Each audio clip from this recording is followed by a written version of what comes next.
the laptop, but it wasn't to be. So you've got me, grainy footage, grainy Graham on quite a grey and overcast day. Hello everybody in the chat. We've got Lost Missionary, we've got Blah Blah CW, we've got L, we've got Tommy, we've got Chris C in there as well. If you'd like to join our friends in the chat, all you need to do is hit the subscribe button and wait for approximately 1 minute, and then you'll be able to join in with the chat. I'm really sorry that I'm so low res. Like, this is, I look like I'm in a horror movie from the 1920s, some like expressionist horror movie. It's just it's not the fault in the lighting in this room. It is just, this camera is shit. This is like a 2002 camera. It is absolutely bollocks on my laptop, which I paid a lot of money for, so I don't know why they put such a shit camera on it. But here we are. So morning to Mike Dix as well. Mike Dix is out there. The cheapest World Cup ticket is around 3,119. Well, we'll get into this. Because we're talking about FIFA this morning. One of the most corrupt organisations the world has ever known. It gives the mafia a run for its money, and that's saying something.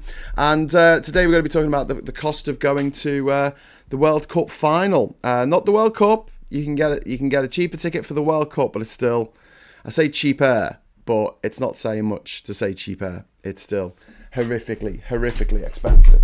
Excuse me while I just try and move this light a little bit so it's not. Where's this? There's a light behind me there that's reflecting off the. If I sit in front of that, is that better? I don't know. I can't believe how bad this image is. It's like, it is just horrifically bad. Oh, look at that! It's got even darker now. And I just don't understand. Look at contrast there. Look at that. I mean, just who made this? It's just made out of old bric-a-brac. I don't know. And if I press reset settings, it does this and makes me look, I don't know, way too dark. Let me just brighten up a little bit. I've got to make it contrasty. Oh well, and where's all my colour? Like, why do I look like I'm in some? I've just entered Mexico or something, and everything has to go bloody desaturated. It'll also cost you your freedom if you said something against Trump. Yeah, that's something else as well. So up to this point, and I've fallen victim of this, they've wanted to know your social media for the last 5 years, and they want to know all your social media handles, right? And it used to be optional. It used to be optional to do this, but now it's not. It's supposed to be compulsory. So if you go to America and you apply for an ESTA, and it asks you to list all your social media things, and you think, well, I don't use X anymore, so I'm not going to write that down. And then you get there, and they've typed your name into X, Twitter, and they've found that you had an account like 4.5 years ago that you forgot about, that you didn't use, and all it says in it is Trump is a gobshite, and that's it. You'll be held for hours, questioned, interrogated, and maybe flown back to your own country at your own expense. If you've already bought a ticket for the game, you're in trouble. But the Politics Social Project, I know, I'm kind of embarrassed. Like, I've got everything set up, ready to go, and I'm like, okay, camera on, and just the camera's just awful. I thought, oh, you know what I'll do? I'll get my I've got a new phone, so I was like, oh, I'll use the camera on that. It's really good. That's what Mike Dix does. He uses the camera on his phone, but for some really messed up reason, it's just not letting me. Just having a look here to see. Yeah, because sometimes it comes up as you can actually have a camera added, which is a phone, like, you know, without a cable. Here's my USB cable, isn't working to transmit images from my phone to my laptop here. What is this doing? It's really embarrassing because the shot on my camera on my phone is amazing. It looks really good. It looks like proper and grown up and stuff, and this just looks like shit. It just looks like absolute dog dirt. I wonder if there's anything I can do about this. Sorry if I'm going to be doing some production while you're watching. But yeah, if I put it into studio mode and then see if I can add another camera. Let's have a look. Video capture device. Oh, that'll do. No. Do you know what? I'm thinking that this version of OBS might need updating. That might be what I did wrong. Damn it. Okay. Oh shit, now my video stopped. Oh god, just kill me now. Just give me 1 second. Hang on, I'll sort this. Don't worry, I know what to do here. Just turn it off and on again. There you go. Oh man. Anyway, alright, it's all FIFA's fault. We're doing better than Graham Leapshin, yeah. I'll hopefully, right, I'll have this sussed by the time we do the agenda at 1 o'clock with Phil.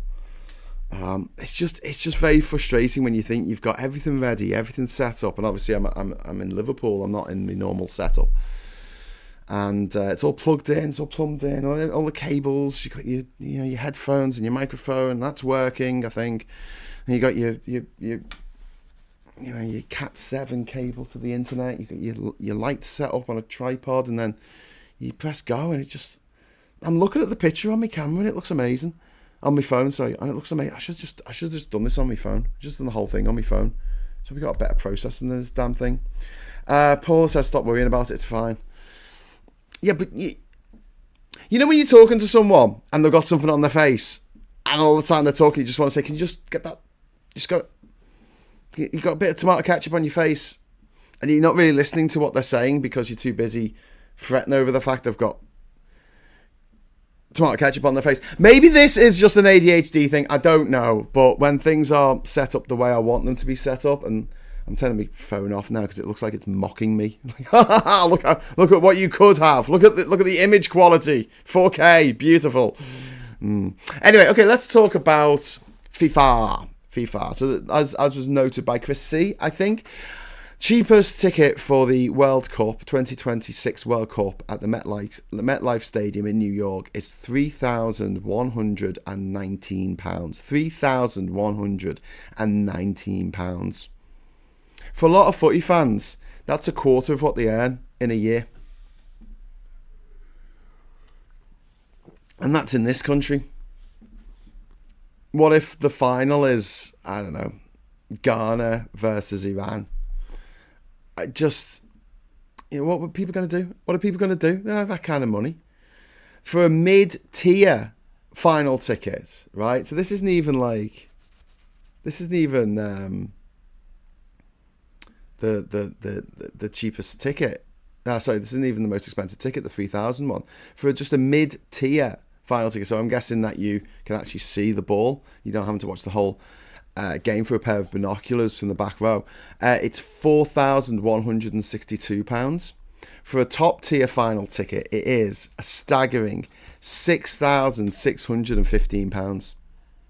That's 7 times higher than the ticket price for the final in Qatar. The cheapest tickets in Qatar 2022 were still extortionate, but they were £450. Like, I asked my mum yesterday, I said, how much do you reckon they're charging for the final for the World Cup? And my mum went, they'll be ripping people off. It's probably about a couple of hundred. And I'm like, yeah, more. I just kept saying more. She's like, just tell us. And it's going to be £3,119. That's just for the cheap seats. There are no concessions. This is important as well. No concessions offered for children, families, veterans, disabled persons, or seniors. Fans can request up to 4 tickets per match, a maximum of 40 tickets per household. 40, you read that right, 40. So if someone has literally over £100,000 to shell out to go to a football match, it is just mind-blowing. Absolutely mind-blowing. This is the first World Cup to use variable pricing for group stage matches. The tickets are priced based on FIFA's assessment of a fixture's popularity. They've not explained how this popularity is calculated, and England group matches are priced significantly higher than Scotland's. So, for instance, England versus Croatia, the cheapest seats are £198. For Scotland versus Haiti, it's £134. I don't think there's going to be too many Haitians going to this match, I've got to say. So you got the same tournament stage, same stadium standards, just different prices depending on who's playing. And it's all part of the same tournament, which is just is mind-blowing. It is mind-blowing. The most expensive seats, or the top tier seats, not the most expensive because I'm supposed that'll be in an executive box somewhere, for England versus Croatia, it's £523. Whereas for Scotland versus Haiti, it's £372, which is still extortionate. Still absolutely extortionate. Viper Scott, to be honest, I think this World Cup will not have crowds.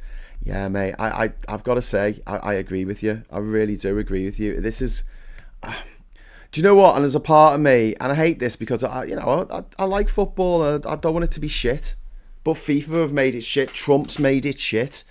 And if they're playing in front of empty stadiums and they're having to give tickets away, like they did, they had that weird football tournament in America last summer that no one went to. Do you remember that? And they were giving tickets away because no one was interested. And look, it gets worse.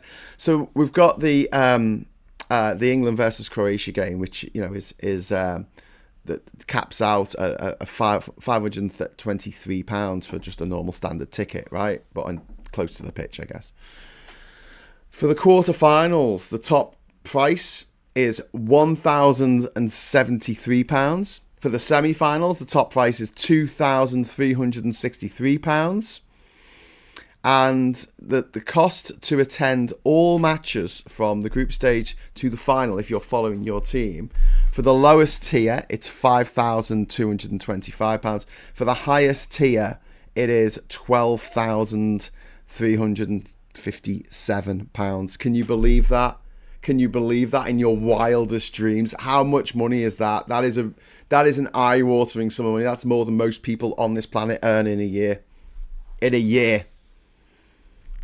Because the people making up these numbers don't live in the real world. They just don't.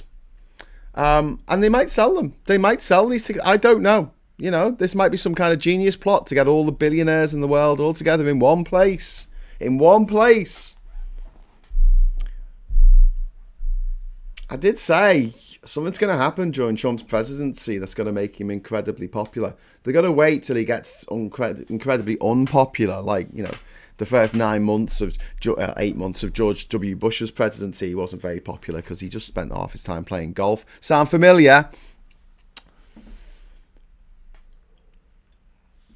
When he gets really, really unpopular, and I'm not saying it's going to be a false flag attack. I think it'll be organic. I think it'll just be someone who's just lost the plot. Yeah, that's another reason I wouldn't go to this particular World Cup. I mean, I might go and see a game in Canada or Mexico. That'll be fun. But these ticket prices are just absolutely mind-blowing. Let's have a look at the average wage in Mexico. Let's look this up. Okay, so the average monthly earnings in Mexico are around $1,020 per month, with the median closer to about 820, 880 a month. So that's less than 12 grand. That's less. So an average Mexican would have to work for a year, not spend any money on food or accommodation or good times and the boogie, abstain from alcohol for an entire year, and then they might just be able to buy enough tickets to see their team all the way through to the final, if Mexico gets to the final. Just what the hell. And Viper Scott, I agree with you that it's unlikely. Thank you very much for the super chat, by the way. Did I do the super chat animation? I don't know if I did. I should do that now. Come on, super chat animation. There you go. That's the badger. Thank you.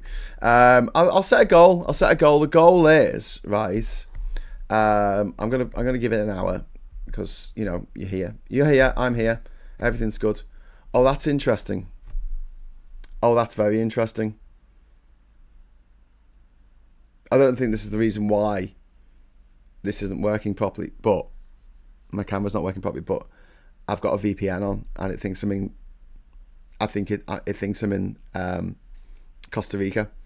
So it's coming up with prices, you know, when you do a drop down for the prices that you can pick, like whether you want it to be £2 or £5 or any colour, right? It's coming up in Costa Rican colones. Right, so if I get 10 super chats, any colour, I'll get the good camera working for the agenda. And confetti, yay. Okay, there we go, that'll do.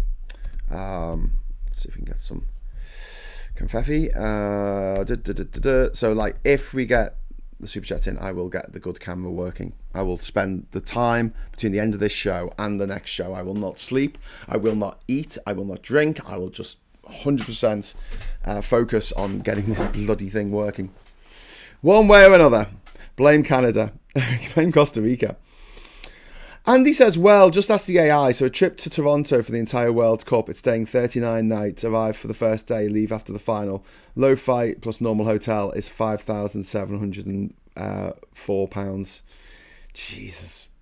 But then again, to a millionaire, that's fuck all, isn't it? That's the thing. There's so many millionaires in the world. It's just, I don't know if it's a good idea, right? And you can play this back in years to come and say, oh, Graham picked this. I don't think it's a good idea to get all these rich motherfuckers and put them all in a stadium together in New York. Do you know what I'm saying?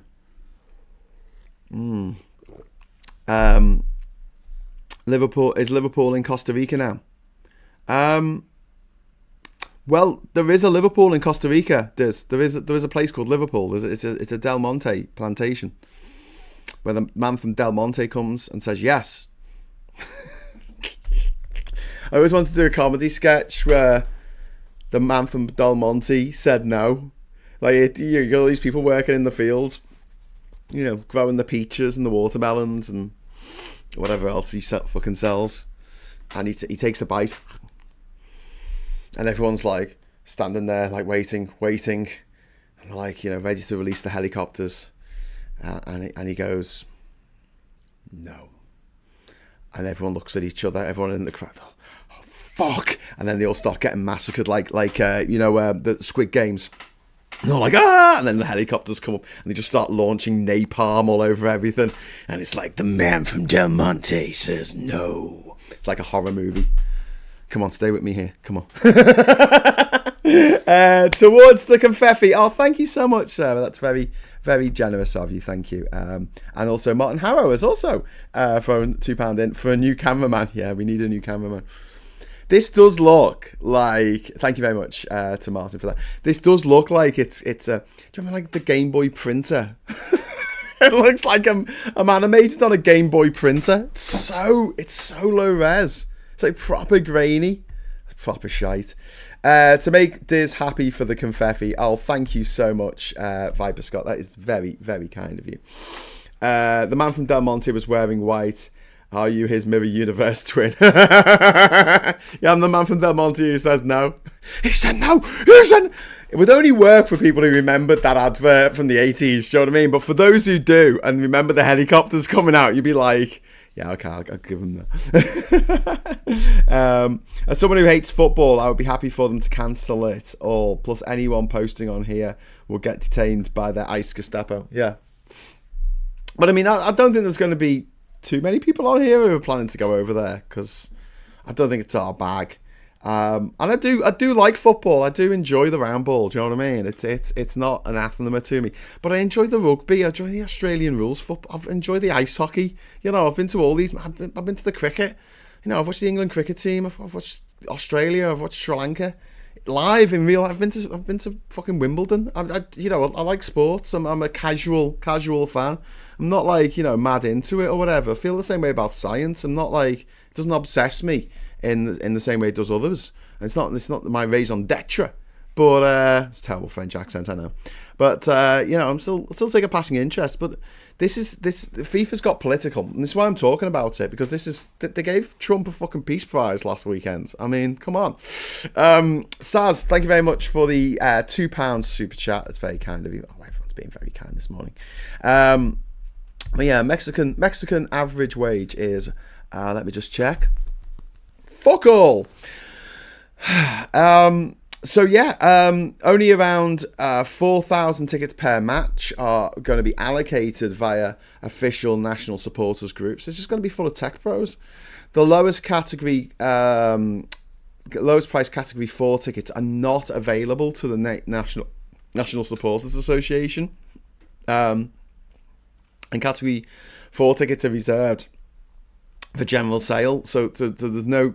Usually there's an allocation of cheap tickets to people who are actually travelling from the country that their team comes from to follow their team, but not this year, not this time. And the FIFA's got its own resale platform. So FIFA is acting as a tout of its own tickets. So if someone buys the tickets and then sells them back to FIFA because it's against the law to resell footy tickets, they're gonna be hiking up the price, double it. This is crazy. Liam, in case nobody told you all today, I'm proud of you. Oh, that's so nice, Liam. Oh, isn't that really kind? Thank you, Liam. That's very kind of you to say that to everyone watching. So yeah, and the fan and supporter response to this, the Football Supporters Europe, the FSE, have described it as, the prices of it as extortionate. This comes as no surprise to anybody. And the FSE is called for ticket tails to be halted immediately. And England Fans Embassy had described this pricing as a slap in the face. Supporter groups say loyalty to national teams is no longer valued, as it's absolutely not. And families estimate total costs of between £15,000 and £20,000 to attend these matches with children. It's just going to be full of gruesome old white men, rich, gruesome old white men, all together in the MetLife Stadium in New York. All these tech bros, oligarchs, millionaires, billionaires, perhaps a trillionaire might be there as well. I mean, if you want to target, I don't have to describe that this is, good luck, guys. Good luck. I mean, talk about painting a target on your back. Anyway, so yeah, I don't think England should get through to the finals. Not that they will anyway, but I don't think they should for their own safety, for reasons of their own safety, because we all know how much the FBI has been cut back, the CIA has been cut back. They've been told not to investigate actual possible terrorist attacks on American soil, but instead to investigate people posting mean, hurty words against Donald Trump on social media, because that's a really good use of their resources and their time. People who've are existing in America and are brown or black. I mean, how dare they? Go up to a black person, say, "How did you get here? Hey?" And he said, "Well, my ancestors were forced here in chains." Yeah. Anyway, so this is just mind blowing. So FIFA was accused of being, poorly governed, let's say, right? Openly fucking corrupt. More than 10 years ago, right? There was an open letter which was signed by NGOs, academics, legal experts, and supporter groups. And the core criticism was about this excessive power concentrated in FIFA's executive leadership. At the time, it was led by a guy called Sepp Blatter, who was just Sepp Twatter. He was a gobshite. And revenue distribution seen as a method to secure loyalty, not to develop football. And it did look like these countries like Russia and Qatar in particular in 2018 and 2022 were basically just bribing the FIFA to get the World Cup in their countries. The Qatar World Cup in particular was completely disgusting. Well, the Russian World Cup was disgusting because it came after their invasion of Ukraine in 2014. They'd invaded their neighbour. They had annexed Crimea. They had taken Donbass, and at this point, they had murdered Dawn Sturgis in the UK.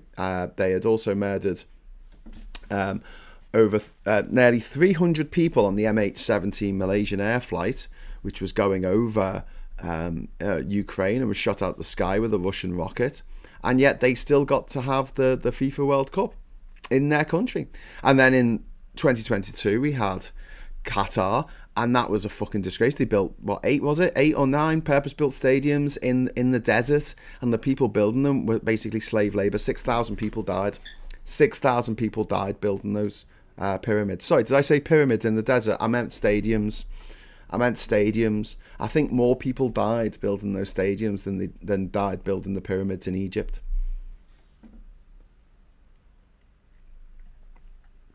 How mad is that?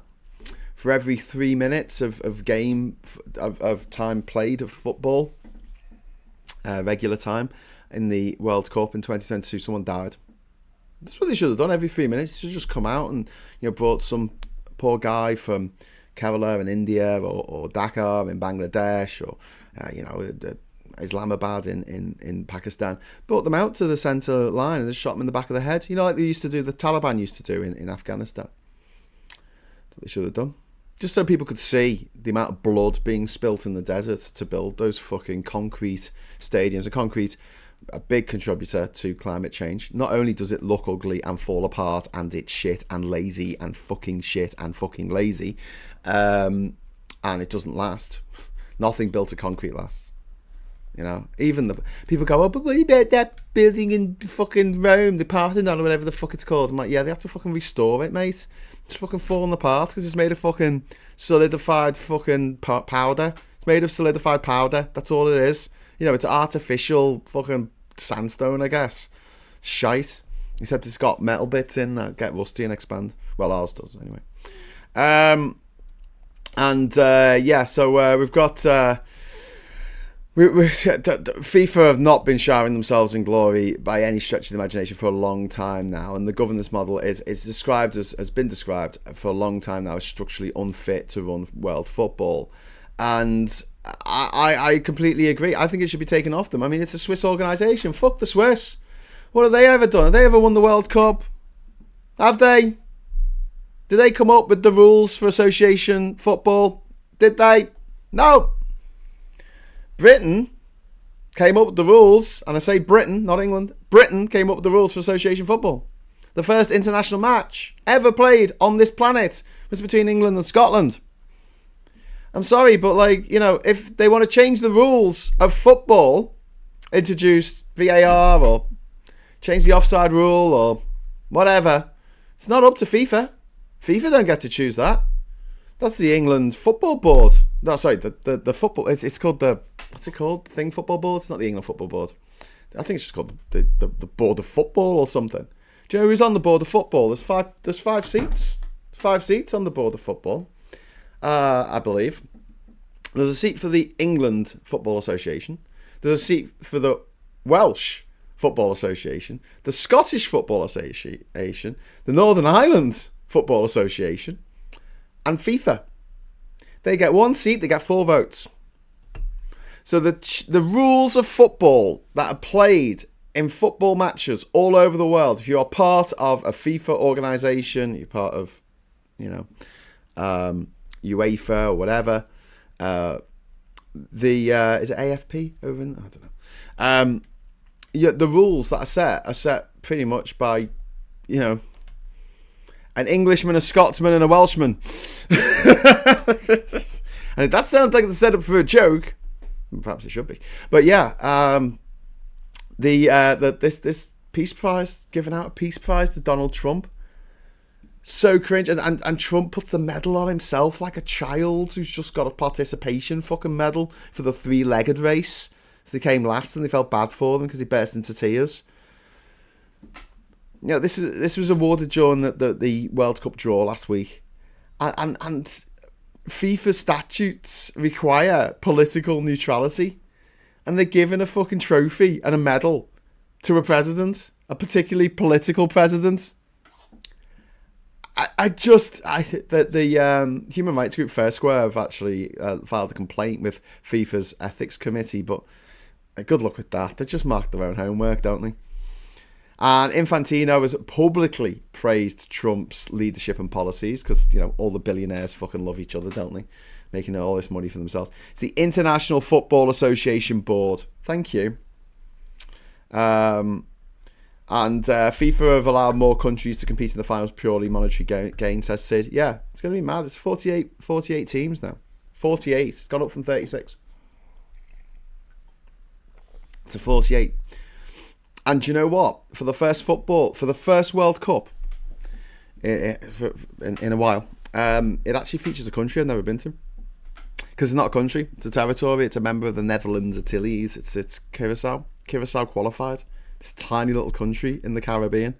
Absolutely crazy. They're just going to get battered. They're going to get absolutely battered. It's going to be humiliating for them.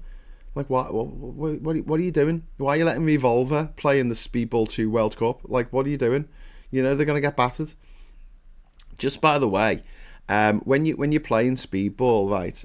Top tips: when you're playing against Revolver, just demolish them. Don't tackle them. Don't sort of run around them. Just punch them. They all fall over, and then you can throw the ball in and go through the thing that makes it.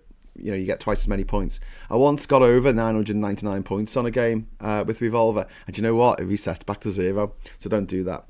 And when you're playing Super Nash 1, right? Just between you and me, top tip, right? Don't fight them. Don't. You just get battered and you'll injure your players. So don't fight them. Just run out the way and let them score as many goals as they like, because you've scored all those goals with Revolver. It doesn't matter. And just collect the money. Just run around collecting the money. Don't even play the match because you'll get battered.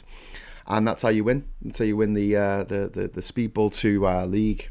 That's my top tip. Just batter Revolver, Super Nash run out the way. Get the money, get loads of money, buy the best players, and then the second time you play Super Nash run, you might score a goal, maybe. Ice cream. There's people watching this going, Graham, what the fuck are you talking about? Are you talking about bloody 90s Amiga games? Yes, I am. Yeah, you can't stop me. It's my show. Talk about anything I want. Hey, my show. Guess what starts next week? My titration. I start my ADHD medication. You might see a change. Let me know if you do. We're going to be doing an experiment together, you and me. All of us together. We're going to be doing an experiment of like, what the fuck is wrong with Graham? And essentially, if you notice any huge behavioural differences in me, let me know. Anyway, so yes, FIFA have opened an office in Trump Tower in New York. Yep, that actually happened. And they gave him this peace prize without any clear approval from FIFA Council. They fair square argue that they Infantino lacked the authority to create or award the prize, and awarding a sitting political leader it clearly breaks. I mean, they're saying allegedly in the article, but it clearly breaks the fucking neutrality rules. How can you claim to be neutral and then you do shit like that? Fucking crazy. So yeah, the US prosecutors have moved to drop a long-running FIFA-linked bribery charges. So that's happened this week. So there was a corruption case involving bribery, involving FIFA. No surprise there. And US prosecutors have actually dropped the case. The charges involved broadcast rights, corruption, and senior football executives. This decision was made a few days after Trump got the FIFA fucking Peace Prize. And the US Justice Department, run by Trump, said they cited a shift in procedural priorities. So they're not going after the corrupt money men in FIFA. No evidence proven of direct coordination, but the timing of this, it's a little bit fishy, as Elton John never sang. The case is linked to a broader investigation that dismantled the previous FIFA leadership under Sepp Blatter. So yeah, in 2015, 7 FIFA officials were arrested in Zurich, the Bar Lac Hotel. The arrest led to the resignation of Sepp Blatter, and Infantino was elected in 2016, promising a new era. And 10 years later, I mean, watchdogs have said that reforms have failed to create a change of culture. They're just as corrupt as fuck. It's basically a bunch of gangsters running the beautiful game. And critics argue that policy changes exist, but behaviour remains unchanged. And after the 2034 World Cup was awarded to Saudi Arabia, A place where they still routinely murder people for being gay. A place where they routinely murder women for being raped. Or getting pregnant out of wedlock as a result of rape. A place where they routinely bury women up to their necks and throw stones at them until they die. And they're getting the World Cup. They're getting the World Cup. A place where they famously, murdered a Saudi journalist in Turkey or Turkey, and they tore him apart. Fucking grotesque. Fucking absolutely grotesque. And then when someone asked about it, when the leader, Mohammed bin Salman, the leader of Saudi Arabia, turned up at the White House and someone asked about it, Trump had a go at the person asking the question and said they were a terrible person. How dare they ask this question? They're really mean. They're really mean. How dare they ask such a question of me? I'm very important. I'm the president. Yeah. In my experience, kings who have to continually tell everyone that they are the king are no king. Anyway, so Saudi Arabia... The expanded Club World Cup was criticised for fixture congestion. The executive decisions are often made with limited transparency. And FIFA leadership are accused of prioritising commercial and political interests. Do you think they gave a peace prize to Trump? They got an investigation into their own corruption dropped as a result of giving Trump a peace prize. Quid pro quo. It's so obvious. It's so in your face. All these people who believe mad conspiracy theories, and it's like, look at what's happening here. This is reported. This is real. This is actually happening. We're not just making this up. Do you know what I mean? For shit and giggles. It's bonkers, isn't it? And 10 years later, after the Seb, what's his name, Seb Blatter was kicked out. That should have been it. That should have been the end of it. But no, for some reason, no. They're back from outer space.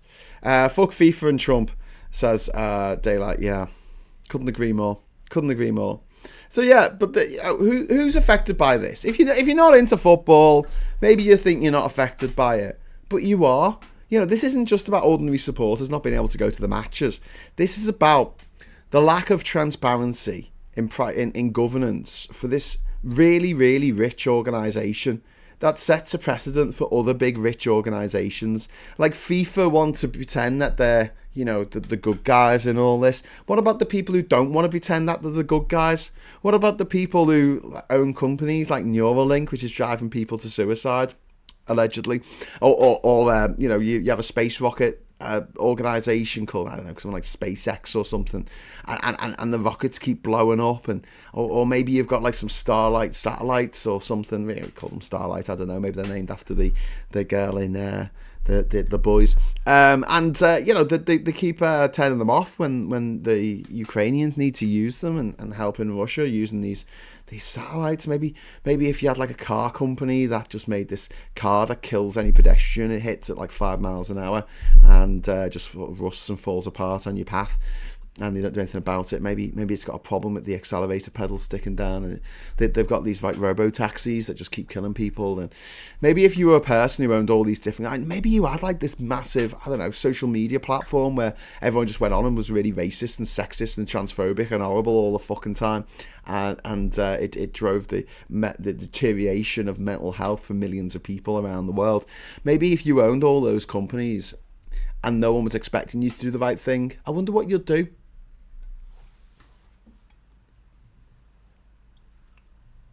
Given the chance. As the Flaming Lips once sang, what would you do?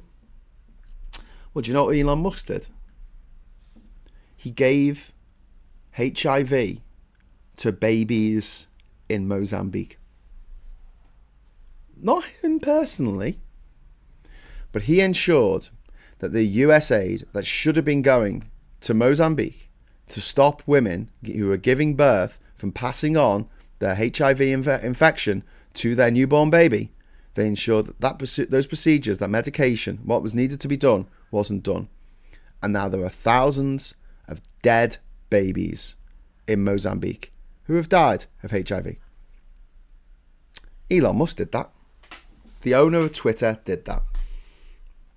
I mean, I find it quite alarming that there are people on Twitter saying, hey, stop funding Israel, they do terrible things. And they're writing that on Twitter. They're providing content to this man who killed all these babies in Mozambique, and not just in Mozambique, in Malawi, in Sudan, where obviously there's human rights atrocities going on, and a big part of that is the fact that USAID have pulled out.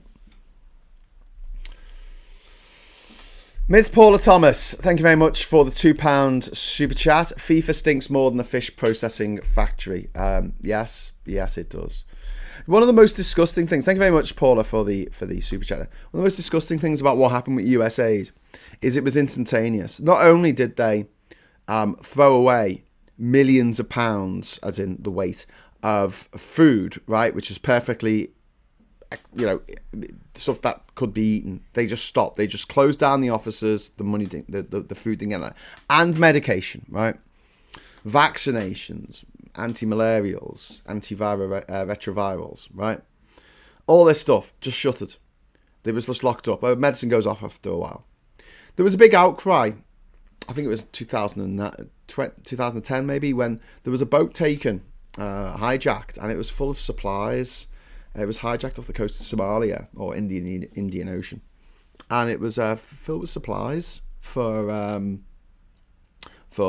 medication. It was full of aid, and the medication, some of it ended up going out of date, and they couldn't use it. So even when the ship was freed, it was useless, and the USA did the same thing. Now that's bad enough. I mean, cutting off this is bad enough, right? But what they've effectively done is they've stopped people in Africa who were reliant on this aid from finding anyone else to give them aid in the time that they had. So think about it, like that you're literally told on Monday that aid's not coming through, and you're like, but we need that to stay alive this week. Well, I don't know, sorry. What can you do? I thought there was someone at the door. Just a postie. It's all right.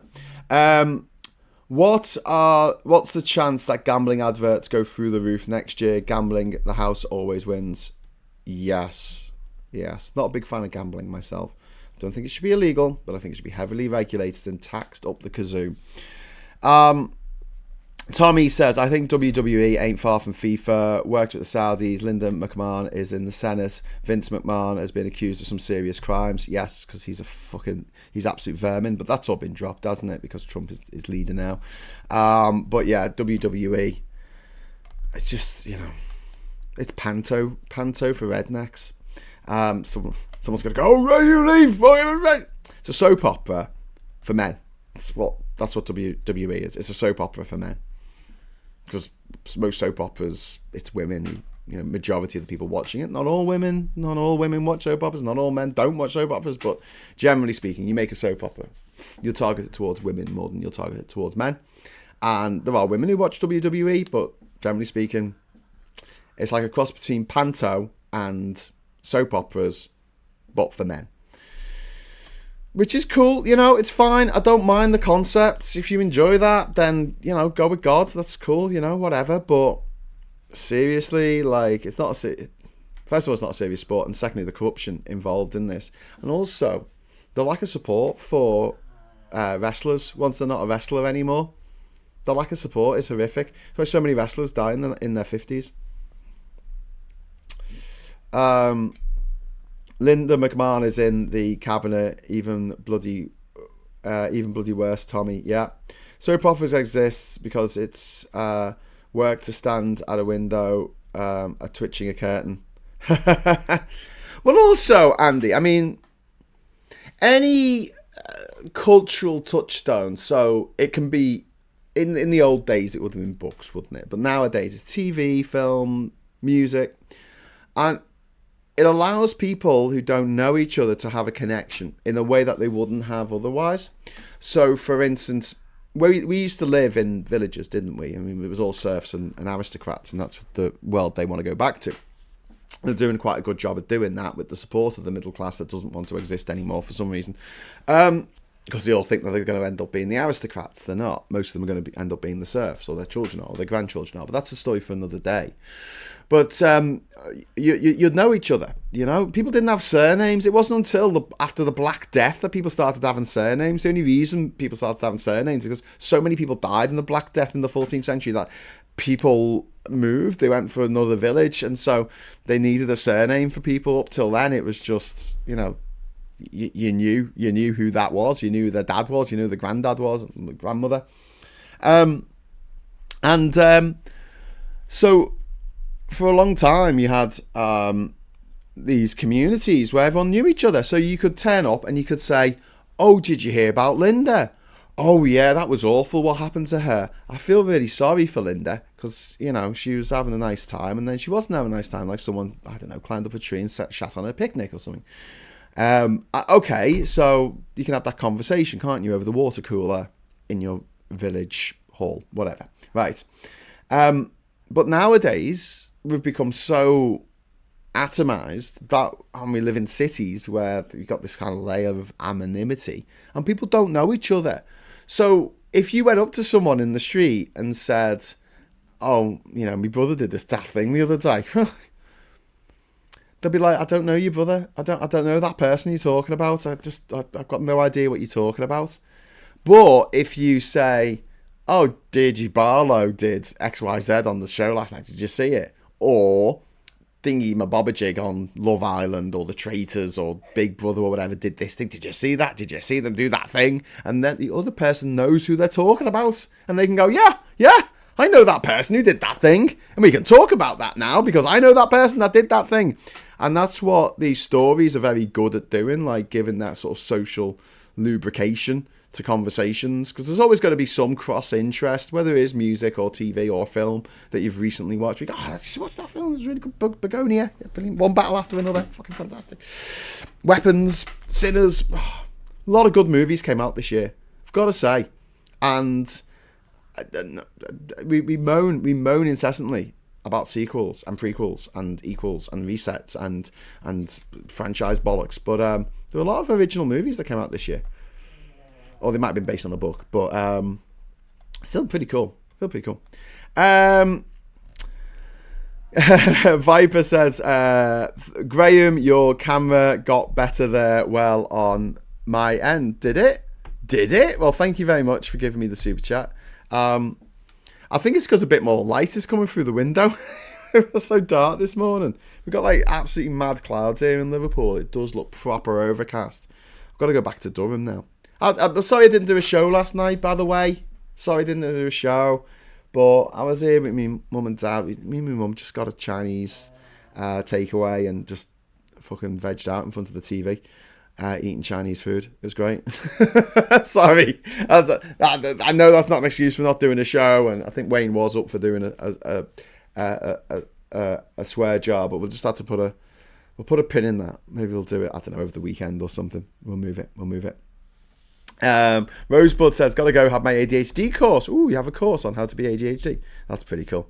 But yes, just to go back to FIFA, I mean, it is just an absolute mess. And just to round off my point about this, I don't think there's anything we can do about it. Put quite frankly, I just can't see what we can do about this quasi-international, it's not even quasi-international body that has all this money and all this power and just hangs out with all the billionaires in Russia and Saudi and America and just makes so much money out of people's passion for a football match. Sport's a good social glue as well, because if you support a football, everyone, because I'm from Liverpool, everyone wants to talk to me about football. Whenever I go anywhere, it doesn't even have to be like in another country, but even in this country, they're like, "Oh, red or blue." It's like the question I get asked so much, and that's fine. I don't mind. I don't get angry about it, but I understand it. I think this is why we do what we do with our sporting events and things like that. It's to give people something to talk about. That's not politics. That's not, let's have a fight over Brexit. Chris says EastEnders, Coronation Street and Emmerdale are totally unrealistic. Yeah, what about Harry Potter, mate? Yeah, ginger kid in school. He's got 2 friends. Anyway, one of them's a girl. Anyway, Elle says the most unrealistic thing about Coronation Street, the cars have wheels. Oh! People used to say that about Brookside, didn't they? Tommy Lee, that's on the politics fans page. Politics fans. Fans, only fans. What? I gave soaps up about 15 years ago, and the same people are back in them. Yep. Would you like some toast? How about a crumpet? Excuse me, Phil Mar Music. Have you just turned up to fix my washing machine with your big tool? What the hell? Hell says footballers turn into Karens when fouled. Karen training skills required to play. Yeah, some of them do. Definitely, they do swing the lead. Okay, so I'm just going to go over to the papers now. Hopefully this will work. I don't know if it will. I hope it will. If it does, awesome. If it doesn't, I think I'll just, I don't know, cry myself to sleep. Or death, one of the two. Here we go. Let's go to the papers. Oh, it fucking worked. Look at that. Look at that, you beautiful bastard. Right. The only thing is, I feel it's a bit long. Oh, that's interesting. I see how that's working there. Okay, let's just make that a bit bigger and then I'll... Oh, no, that's too big. Okay. Sorry, I shouldn't be producing this while doing this at the same time. I'm sorry. I'm sorry, everyone. I'm sorry, Carol. Let's have a go. I just need my space. Let's just move that. There you go. That's a bit better, isn't it? It's kind of centered. Okay, bit self-centered. Super flu hits UK. You've heard of Superman, Superwoman, and Super Dog. Now we've got super flu hits the UK with cases highest in young children. This is very worrying because it's a strain of, what is it, H3N5 or something, and it's particularly not very pleasant, this particular type of particular flu, and particularly it's causing a lot of strain on the NHS. At the same time, the doctors are going on strike.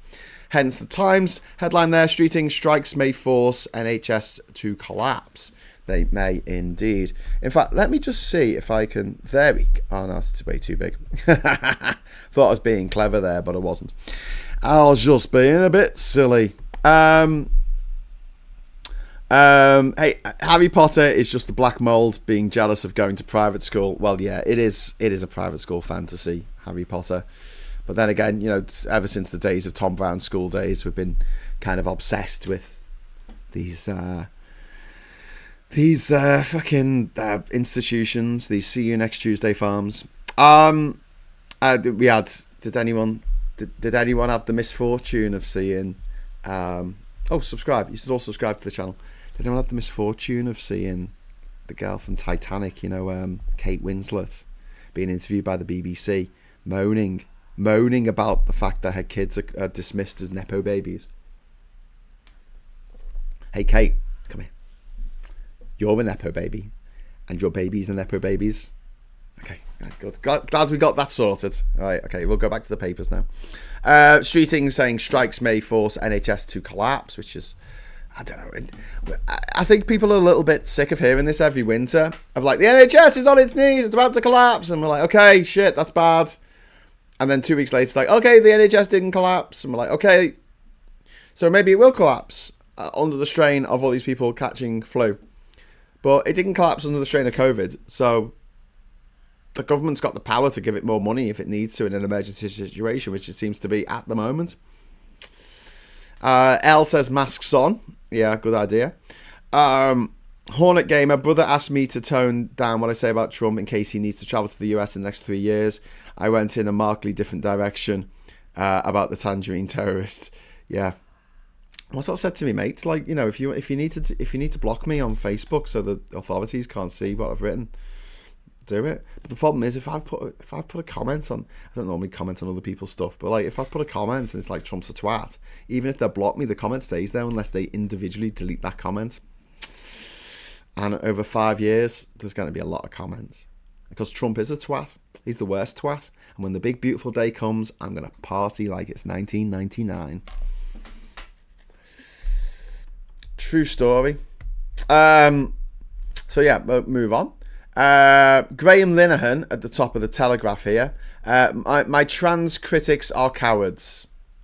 This is a man who abandoned his family for the joys of the bottom of a bottle of scotch, where he thinks he'll find the answer to why he lost his family, why his entire family walked out on him, why his children don't talk to him, why his wife wants nothing to do with it, his ex-wife, his former wife, doesn't want anything to do with him.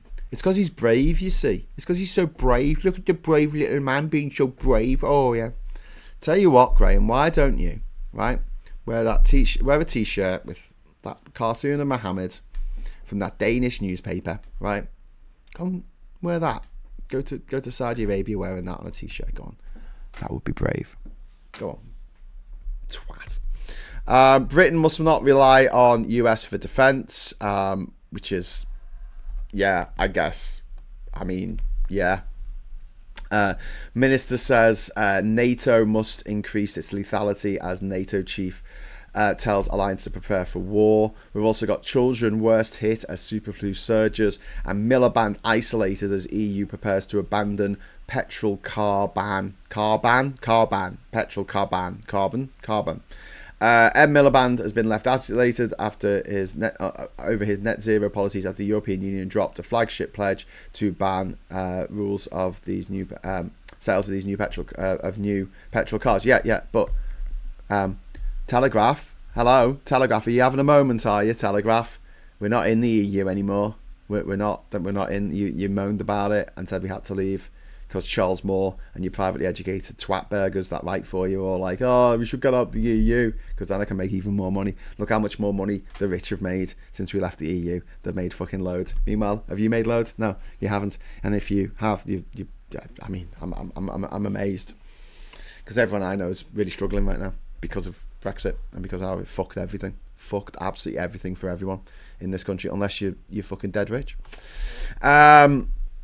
And then we've got children worst hit as super flu surges here, which is this graph. I'll try and zoom in. It's a bit low res, but that really high one there, that's children. That's pretty bad. Down here we've got the stupid stories. Here we go. Trans case ruling contained AI quotes. Okay, they're trying to undermine the ruling here. Pop has taken a dark turn over the last 50 years. This is a story about how the lyrics in songs have become darker in the last 50 years. I'm like, sorry, mate. You know, I grew up with Joy Division and The Cure and fucking Radiohead. Are you telling me that Pop's lyrics are getting dark now, are you? Alright, yeah, okay. I think you're 30 years, 40 years late to the fucking party, mate. The fucking Smiths. Are you kidding me? If a 10-ton bus crashes into us to die by your side, what a wonderful way to die. I mean, come on. What about bloody Tears for Fears singing Mad Fucking World? The dreams in which I'm dying are the best I've ever had. I mean, what? I know they made it quite poppy and jingly. Jingly? Is that a word? I don't know. Jingly all the way. But seriously. The dreams in which I'm dying are the... Okay, don't sing, Graham. Okay, back to the papers. We've got this Matt cartoon which I can't be asked looking at. No one saying would want to lock us into a customs union. Why would we be locked? Fans revolt over World Cup ticket prices, which we have covered elsewhere. We've got the Mirror here, well lush. We've also got the World Cup of Greed. There's disgusting Trump there being disgusting. Banned in the USA here on the Star newspaper. Runaway in a manger. A migrant hid in a nativity scene pretending to be a wise man. There he is. He's hiding. I mean, what the fuck? Seriously, is that really front page news? I also want to point out that they had to have a picture of the guy here in the Telegraph. You see there's a picture of the guy from the family. He's having a laugh. And then there's a picture of the old lady, the grandmother. Well, she's not. Step-grandmother. The evil step-grandmother of the family, of the retail family. Stop reckless strikes as NHS fights super flu. So they're making this story about how the super flu, it's all the fault of the doctors going on strike, I guess. I don't know. Then we've got Kate Winslet on the emotional story behind Goodbye June, which I'm not going to watch. Chrissy Hine I pierced Johnny Rotten's ear in a toilet. Okay, cool. Did you pierce his toilet in an ear? And then we've got the UK facing worst winter fuel crisis within a fortnight as cases surge. And for some reason, this bit of the text is highlighted. I didn't do that because this is not actually editable text for me, but there you go. They must have got the PDF. Out of the shadows, Venezuelan opposition leader in Oslo as pressure grows on Maduro. This is Nobel laureate Maria Corina Machado, who is fighting against twatface Maduro, but also she's being helped to fight against twatface Maduro by twatface Trump. So it's a bit like Alien versus Predator here, you know, whoever wins we lose. She was smuggled out the country, and she had to ask President Trump not to bomb any fishing boats because she was being smuggled out the country in a fishing boat. Can you not bomb any fishing boats tonight? Because I'm trying to escape from this regime that you say you want to topple, of which you've taken an oil tanker, the biggest ever. I've read somewhere that oil tanker that they took has got might have $95 million worth of oil. You wonder why the oil execs are so, and the oil oligarchs are so fucking crazy for stopping any kind of march towards net zero, any kind of march towards some kind of climate justice. It's because they're making so much money. I mean, one ship has got almost $100 million worth of fuel on board. Of oil, actually. I say fuel, it's oil, isn't it? So you can make lots of things with it. You make paraffin, you make tarmac, you make plastic, you can make food colouring, like they do in America where they put plastic in the food, oil derivatives in the food. Fucking crazy. We don't allow that here, which is nice. That's her there. And then we've got Zelensky doubts over a free zone in Ukraine. The US wants Ukraine to withdraw its troops from Donbass, and with Washington then creating a free economic zone with parts of the region Kyiv's currently controls. No, go fuck yourselves forever. That's not going to happen. And then the Daily Fail are talking about posh new butters, whatever the fuck, I don't care. And then the Minister, Britain's on a war footing, warning from Labour's Al Khans, as NATO's chief says, Europe must prepare for the scale of war our grandparents endured. Don't leave Britain defenceless. And then we've got exclusive interview with the Yorkshire Shepherdess, my secret trauma. So there you go. Britain was told to prepare for an armed conflict with Russia last night. Oh, are we going to did we have an armed conflict with them last night? Or were they warned last night? That's very badly written. And we have, again, Maria Corina Machado there. Very excited to get her Peace Award. And then we've got China leads resistance to US carve-out on OECD. Global maximum tax regime. Beijing and EU countries object. Fears of Trump revenge levies.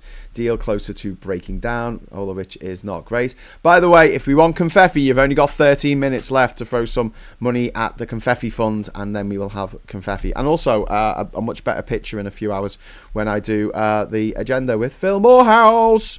HSBC acts as a 160-year-old management scheme. Wow, that's an old guy working there. To cut costs and reduce elitism, HSBC has closed a prestigious fast-track management program that dates back to the bank's founding 160 years ago in the latest cost-cutting effort at Europe's largest lender. So there you go. And Hollywood sees no happy ending to fight for Warner Brothers.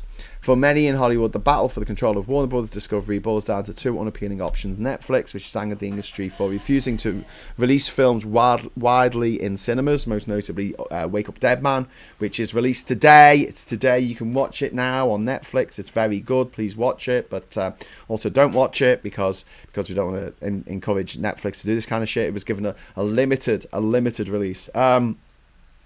And then the other one is Paramount, whose chief David Ellison is viewed by some as too eager to please Donald Trump. Ugh. That's a bit grim. Let's have a look at the briefing over here. We have a deluge of flu cases. We've said that. We've got Oracle slumps, a sales dip. Shares in Larry Ellison's database group have fallen 13%. This is just after the person of the year was given to AI tech entrepreneurs or something by Time Magazine, and it was on the day when tech stocks went fucking off a cliff, which is hilarious. Great timing, life. Time even. Life or Time? Time magazine. Finally finished my most stressful term of my life at uni. Thank you for keeping things bright, says Robot King. Oh, thank you very much, Robot King, for the super chat. That's very kind of you. And also we have Saz, who has just thrown £2 into the super chat fund like a boss. Like a motherfucking boss. Thank you so much, Saz. That's very kind of you. And yeah, we've got 11 minutes left for 2 more super chats, and then we will get confetti. I've got some bad news for you though. The confetti is only going to happen in, I don't know where the chat is for you, whether it's next to the video here or below me here or wherever, but wherever it is, you'll only get the confetti in the chat, because I don't have the animation with me, the confetti animation. I'm going to try and get it for the next show, but I don't have it. Oh, actually, no, I could get it. I've got it on. I'd get it offline, online, couldn't I? Just give me a moment.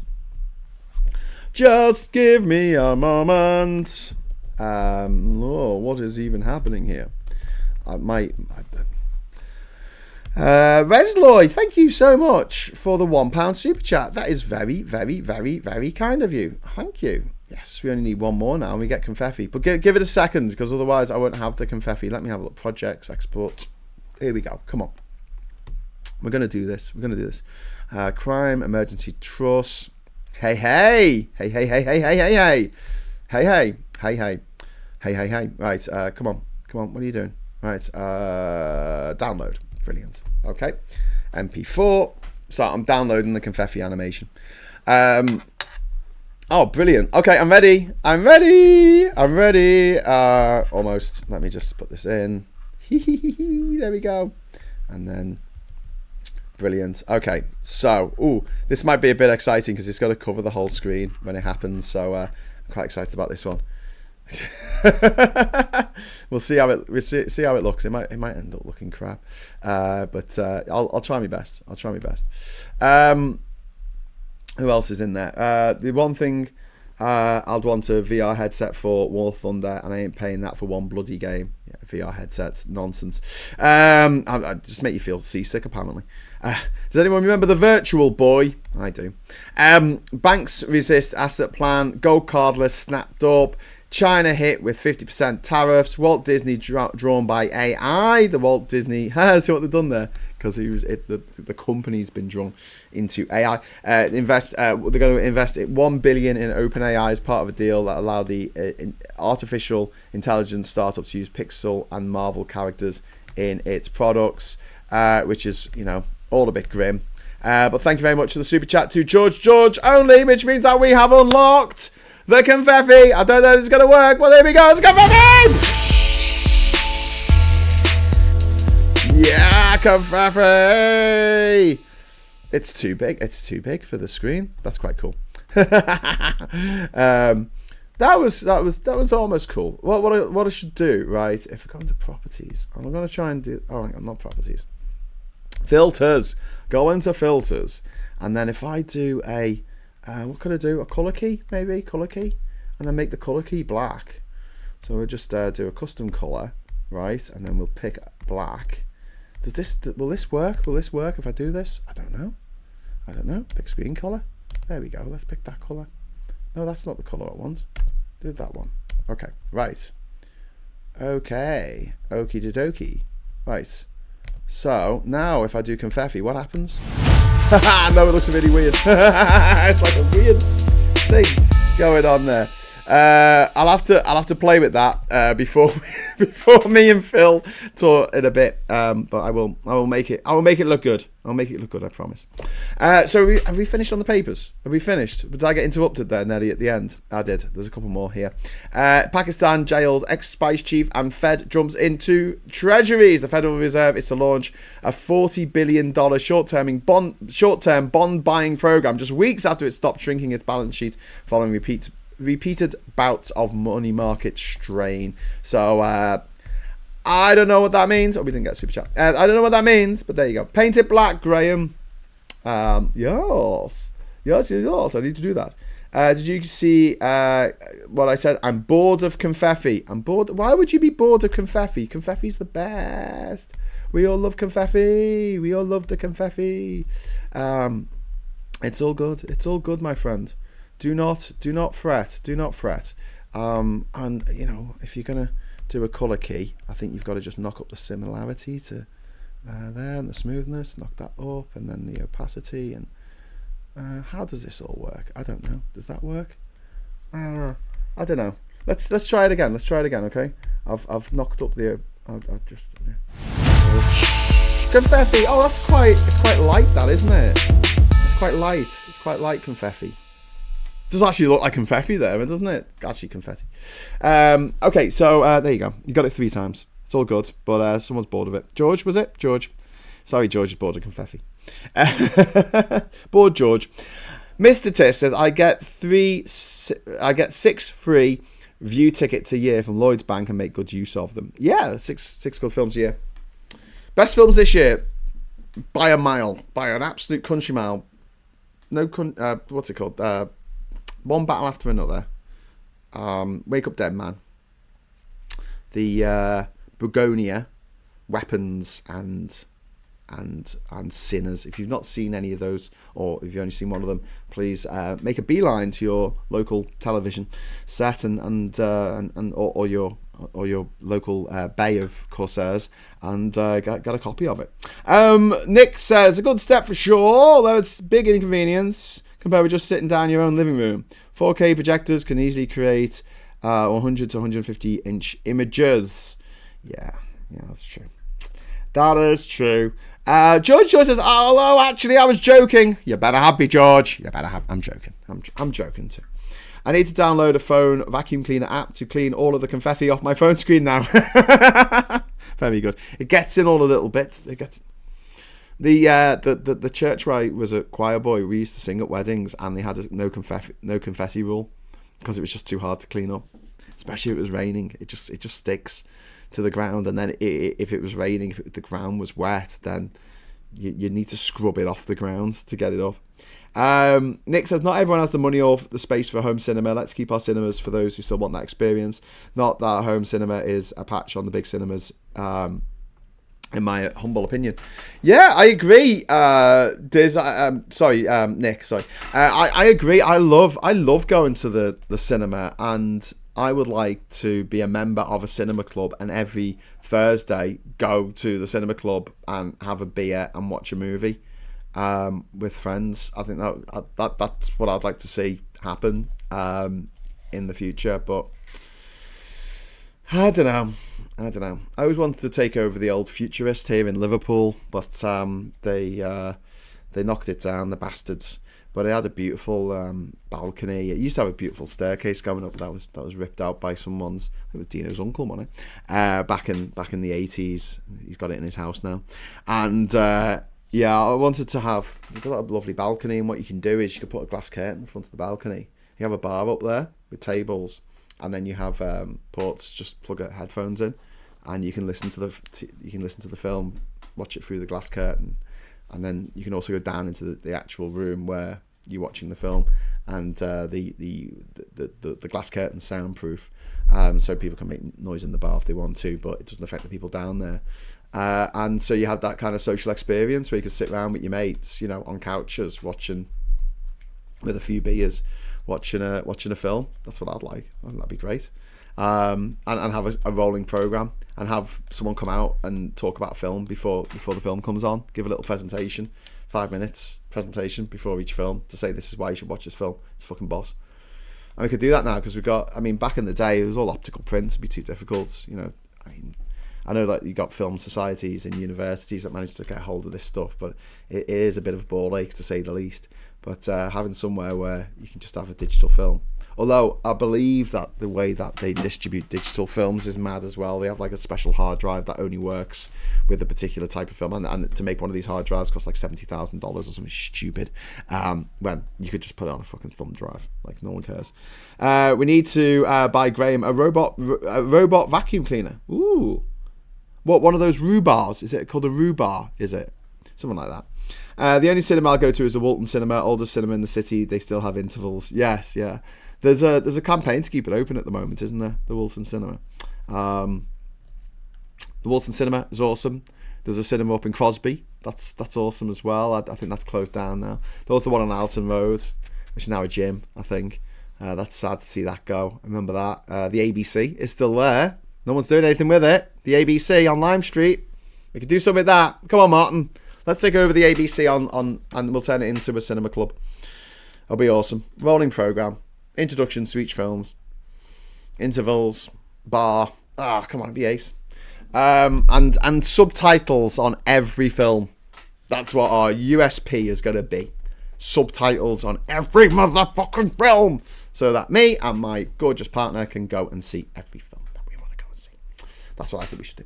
Anyway, in short, FIFA corrupts and newspapers twats, and apparently something that we'll probably talk about later on today in the Friday Night Social.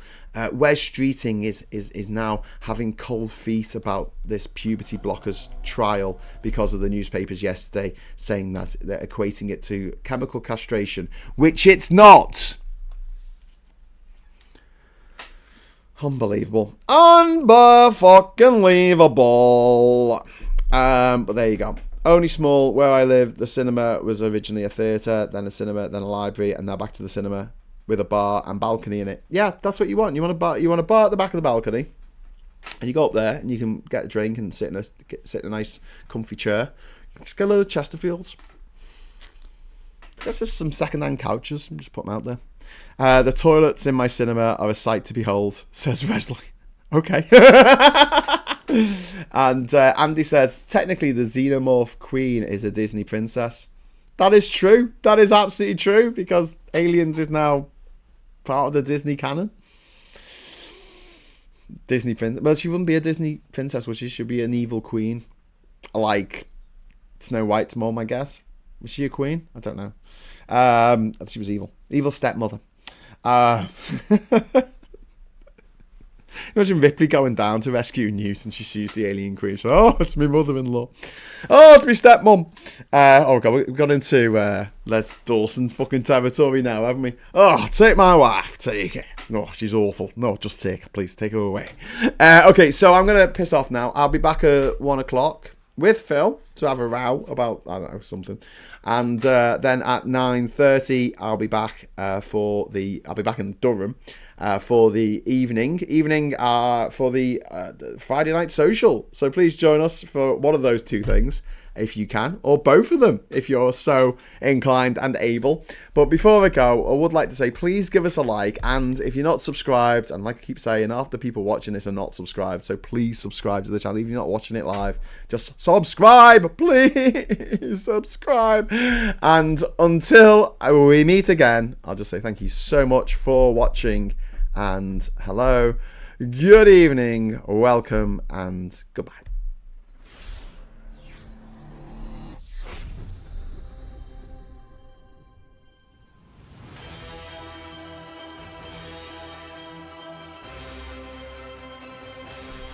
Ooh, heck, these are the old credits. I need to update these credits. Sorry everyone whose name isn't listed in the credits. Oops.